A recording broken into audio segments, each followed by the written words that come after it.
Hello everyone, I am Bradley Sward, Associate Professor of Computer and Information Science at the College of DuPage in Glen Ellen, Illinois. This video today is going to solve Day 11 festivities, Advent of Code 2020, and as always, I'm doing my best to write my code in Python. So our data set is basically a what's the game of life from 1970, George Conway, the brilliant mathematician. That's the history of this. If you're looking for something that's similar, if you're not familiar with that, the game of life, just put Conway's game of life into Google and enjoy yourself, because there's a little surprise, a little Easter egg there inside of Google for that. But we're basically doing the same exact thing. It's just we're following different rules. And so that's the different rules obviously make things a little more complicated. I'm going to close off my data set here since I don't need it. And just to describe the layout here, just like for a specific chair, you go, well, how many of the chairs around me have people in them? And that's what this is basically doing. I have a list of lists, and so that's how my data structure is set up with my read. So and basically or strings, if you want to think of it that way. Yeah, string, like a list of strings. And so a string is just a list of characters. I mean, all bells and whistles removed. It's so it's a list of lists. It's a list of strings. Same kind of deal. And so what all I'm doing here is just picking a square and picking off all of the 8 around me, kind of like Minesweeper, if you're familiar with Minesweeper, and then just checking to see if that character is the octothorpe there. And so I didn't write any extra code. I just hacked it out to make sure that the element numbers in the X and Y directions are both in range, so they're not outside the range. And in Python, don't you wrap around, and it just makes things more complicated because you won't get the right answer. And so this is just to make sure that the numbers are in range for the X value and the Y value before we go to see if that element in the array has an octothorpe. Sum them all up, that's how many you get. And so, for like how many people are adjacent to you. And so now all I did with that function is you just apply it on a grand scale on a generation by generation basis, right? It's nothing to it than that, right? So let's see. This get total occupants is just basically for the final step of everything. But just to say on a generation by generation basis, I just go through every list in the list of lists and just count up of strings there and just say how many octothorpes are there. And so that's just used at the end to print out that.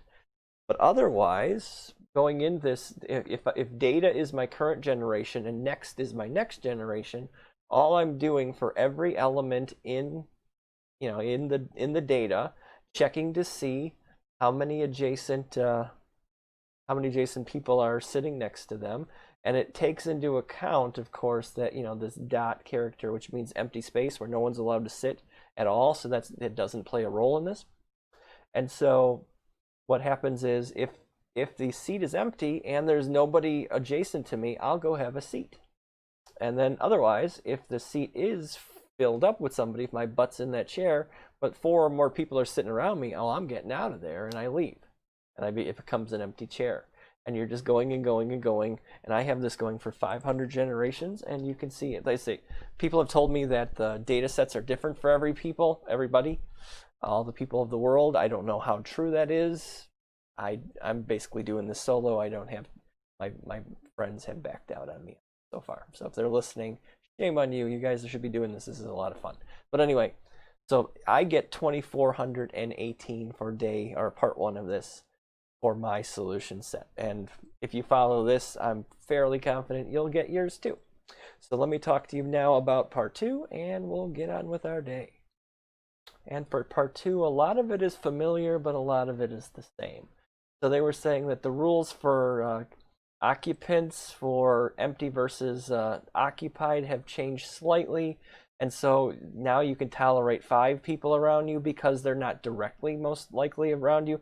There is empty space. So, we're just trying to simulate this kind of experiment, right? So that's the only change I made down here. And I made this 100 It doesn't need to be 500. So just to show that, I think, yep, I think that's the only change I made, and that's the only change I made here. Oh yeah, and I guess I could say this is part 2 solution if I wanted to be good about that. But of course, the difference comes into the how many adjacent occupied function here.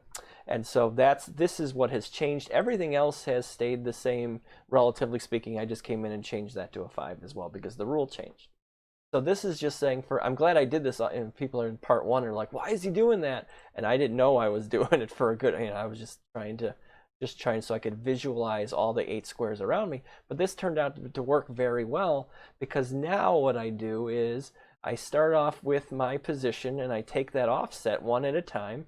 So like with this, I go up and I go to the left 1, and I go, hey, are you still in range of the array or the list of lists, the strings?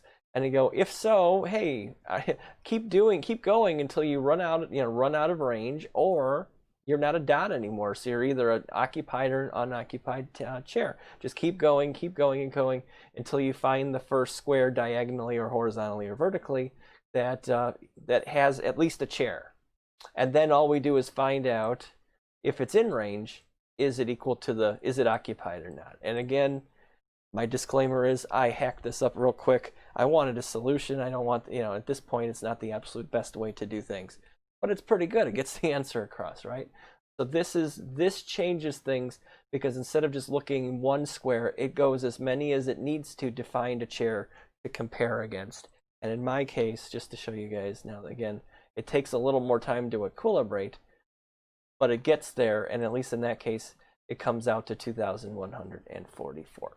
So that is basically my part 1, part 2 in a nutshell. And I say, you guys, you have the solution if you have the code, right? If you have the algorithm. And as always, I'd love to hear it if you know a better way to do things. You guys have been very good of having little discussions about a lot of these problems. Like yesterday's one that could take a lifetime or more to solve, or you could solve it in less than a fraction of a second if you know how to code it a little better. Well, anyway, I digress for today. See you guys in day 12. Take it easy.